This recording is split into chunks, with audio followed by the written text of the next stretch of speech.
I think an example that all the folks in this panel and all the people listening are really familiar with are just the categories of race and ethnicity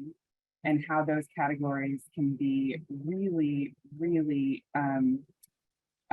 sparse, I will say, and in like the most generous way, and can collapse people into really crude categories based on how they're originally identified by law enforcement or other system professionals. So I've seen systems in which the race, the only two categories are Black and white. And not only are those the only two categories, but those two categories are based on what the law enforcement officer perceives the person's race to be. And when we research those data, when we use those data for research, we're assuming that those racial categories are also how the young person themselves identify.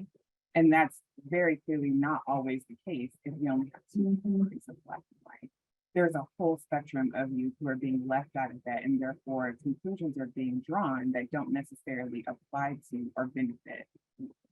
those youth. And so there has been, for example, a movement away from those really crude categories to more expansive categories of race and gender and sexual orientation and all other kinds of demographics that truly are starting to get closer to how youth define themselves and to being able to, sort of triangulate on the outcomes we would like to see.